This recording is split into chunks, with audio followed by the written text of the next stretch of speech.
Let's look at how we can perform a lot of math operations. That's the purpose of this program. I titled it Math Operations and Calculations. Going to need a label to hold all of our answers and results. So I've got one, and I'm going to adjust the size, font, position, text alignment. You can do all that as well. Once you've got it the way you want it, I'm going to take out the text, leave it blank. I'm calling it LBL answer. You can call yours whatever you want, but it does need to have a good name. And I've got it empty, ready for us to put our answers in there. Now I'll go get a button. So you can get one as well. Size it and color it however you wish. I'm going to name this button BTN Math 1.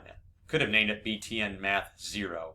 I'm going to have a lot of mathematical buttons here, so I'm just going BTN Math number whatever is kind of an index.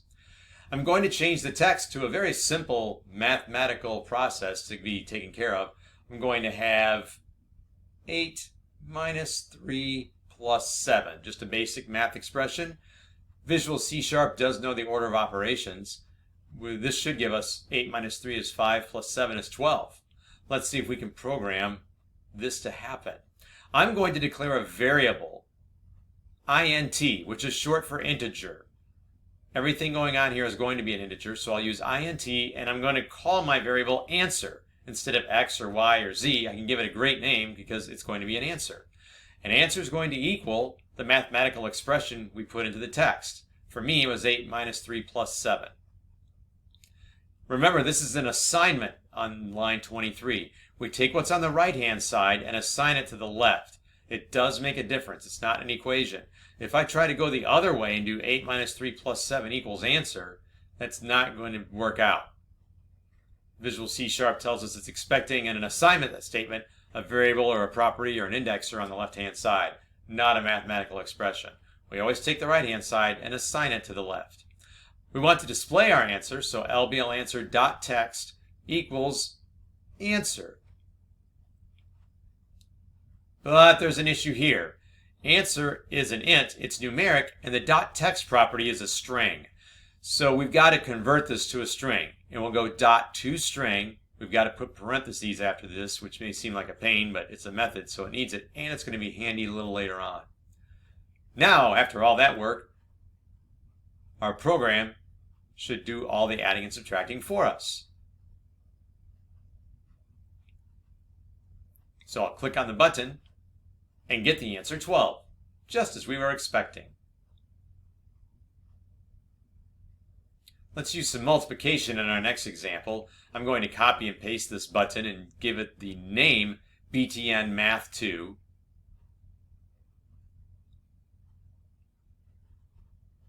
And this expression is going to have a little multiplication in it.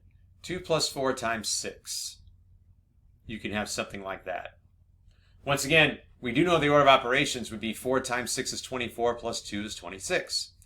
I'll declare a variable. I'll call it int answer. And I'll make it equal the expression that we had, which is 2 plus 4 times 6. And I'll have to display it the same way we did before. LBL answer.text equals answer.toString.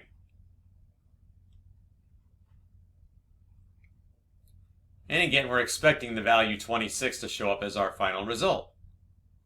It does. That asterisk is the symbol for multiplication. And you may already be familiar with that from other experiences. In the code, we have to have that. You might be curious what would happen if we didn't use answer and instead put our mathematical expression there. And it would work if it was in parentheses. That is holding the value 26, just like answer was holding the value 26. This does work, but it still has to be converted to a string. I'll put answer back in here.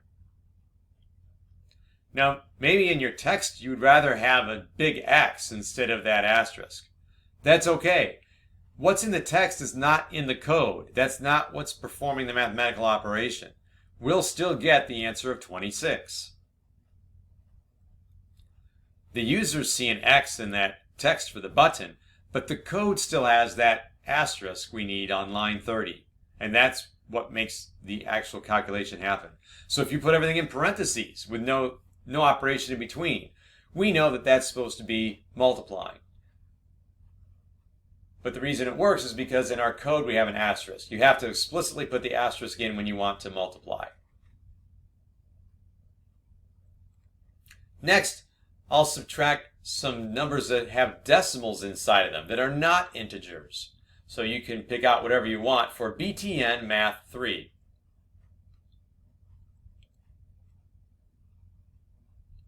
I'll go with 9.7 minus 12.1. Those are not integers. The answer is not going to be an integer. So we're going to use something else called a double. This will help us with floating point decimals. This can handle some pretty large ones. And I'll also call it answer. And you might wonder, how do we get away with all these variables with the same names? They don't know about each other. You see, they're in these private methods.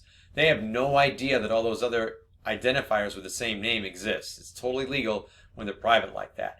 It's like kids in other families having the same name you have, but they're not you. All right, let's check out how it works. We're going to get negative 2.4, just what we were expecting. So doubles can hold floating point decimals.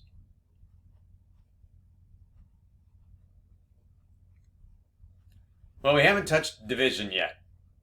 Let's look at it.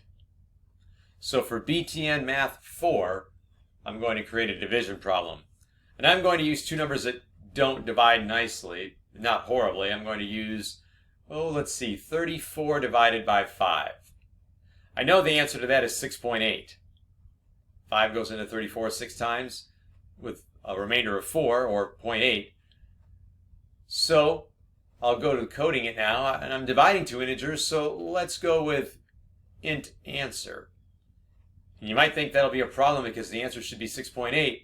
Well, we'll watch what happens. Answer is going to equal 34 divided by 5.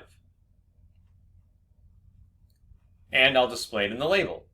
LBLAnswer.text equals answer.toString. Let's see what we get. 6. 34 divided by 5 is 6.8. We just got the 6. It didn't even round it. It just gave us the 6 part. It truncated the decimal. Well, maybe that's because I made this variable an int instead of a double. So I'll make it a double now and see what happens.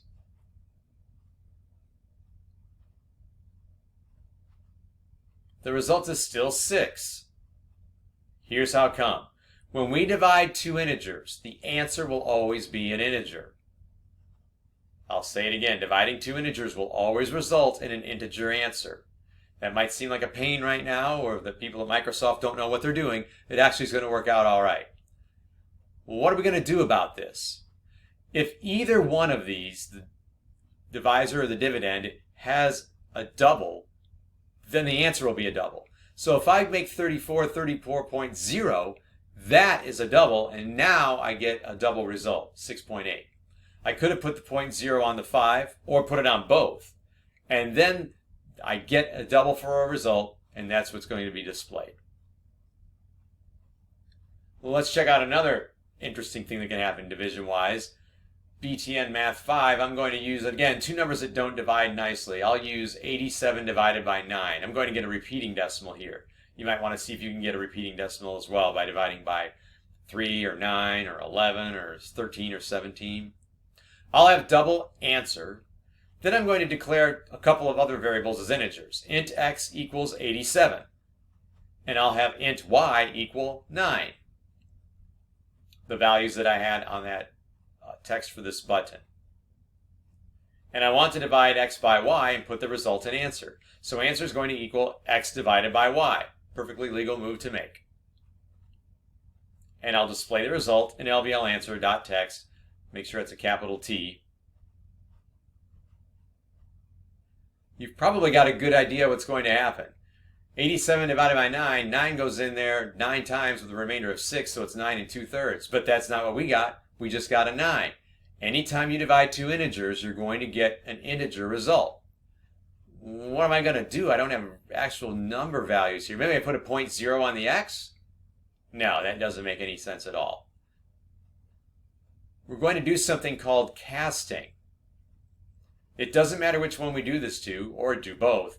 Right in front of the x, I'm going to, in parentheses, put double, and cast the x in the role of a double. It's still an integer, but the result of doing that is to make it appear as a double. And now we get a double answer with a lot of repeating decimals. So it's just as though you were cast in a role in a play or a movie. You might be in the role of Mulan or Black Panther, and to an audience, that's who you appear to be, that role. However, you are still you. But in the movie or in the play, you're in the role of something else. And when it's over, you're still you. It's like what's happening here. X is always an integer, but it's in the role of a double. Let's do something about our appearance of our answer. It's got so many repeating decimals. Let's type that quotation marks N3, and now we get 3 decimal places, and it's accurately rounded. So that's a helpful feature. Well, if you change this N3, if you just go with N and don't put any number by it, the default is going to be 2 decimal places. If you want 4 decimal places, use N4. Make sure it's in quotation marks. You can probably guess how to do all kinds of decimal places now. So we can put that in there to format how many decimal places we get. Let's now look at how we can deal with money. I'll call this BTN money, and I'll make the text also say money. I'll declare a double variable, and I'll call it money. You call it whatever you want. I'll make it equal something greater than 1,000, and I'll have my decimal places go more than 2 decimal places out. So I'll have over $24,000, and I've got 4 decimal places. And I'll have LBL answer.text equal money dot toString. And then in the parentheses, in quotation marks, I'm going to put a C, which stands for currency. Let's look at what happens now.